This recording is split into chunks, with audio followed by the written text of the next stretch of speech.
Ադրբեջանի նախագահի օգնական Հիքմեթ Հաջիևը հանդիպել է Եվրամիության պաշտոնյաների հետ, նա հայտնել է, որ օրակարգում են եղել Բաքու-Բրյուսել հարաբերություններում վերջերս նկատվող դրական դինամիկան եւ գործընկերության ամրապնդման հեռանկարը։ Հաջիևի խոսքով քննարկվել են նաեւ Հարավային Կովկասում վերջին զարգացումները, վստահության ամրապնդման ուղղությամբ գործադրվող ջանքերը, տարածաշրջանում խաղաղության տնտեսական օգուտները եւ Թրամփի ուղու հետ կապված հարցեր։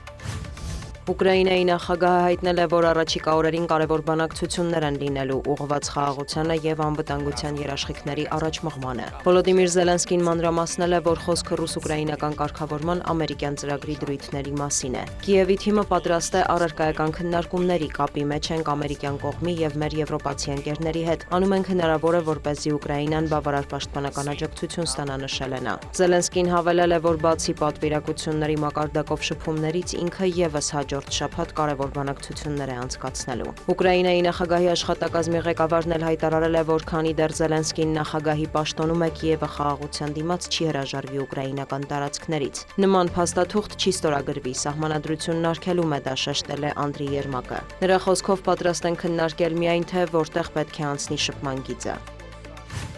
Սպիտակ տունը կվերանայի 19 երկրի քաղաքացիների կանաչ քարտերը։ ԱՄՆ քաղաքացիության եւ ներգաղթի ծառայության ղեկավար Ջոզեֆ Էդլոուն հայտնել է, որ Դոնալդ Թրամփը հանձնարարել է իրեն համապարփակ եւ մանրակրկիտ գնահատում իրականացնել։ Ավելի վաղ Դոնալդ Թրամփը հրամանագիր էր ստորագրել, ըստ որի առանձնացվում են Միացյալ Նահանգների ազգային անվտանգությանը սպառնացող երկրները։ Ամենավտանգավոր կատեգորիայում ներառված է 12 երկիր՝ Աֆղանստան, Հայիթի, Իրան, Լիբիա, Եմեն եւ այլն։ Դոնալդ Թրամփը հայտարարել է, որ մտադիր է ընդմիշտ դադարեցնել միգրացիան երրորդ աշխարհի երկրներից եւ վտարել բոլոր նրանց, ովքեր օգուտ չեն բերում Միացյալ Նահանգներին։ Նաեւ կչեղարկվեն դաշնային նպաստներն այն մարդկանց համար, ովքեր Ամերիկայի քաղաքացի չեն։ Հիշեցնենք, նոյեմբերի 27-ին Վաշինգտոնի կենտրոնում Սպիտակ տան մոտ կրակոցներ էին հնչել։ Ծանր վիրավորում էր ստացել ազգային գվարդիայի 2 զինծառայող։ Արդեն հայտնի է, որ նրանցից մեկը զոհվել է։ Կրակոցներ արձակած անձը ըստ ԱՄՆ իշխանությունների երկիր է ժամանել Աֆղանստանից 2021 թվականին։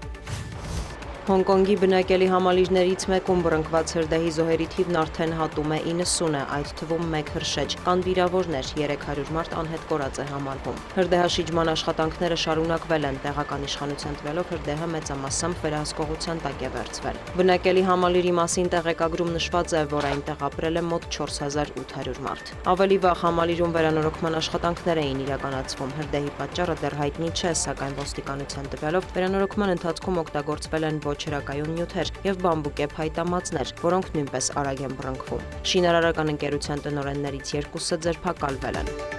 Դիանա Գասպարյան, լուրեր։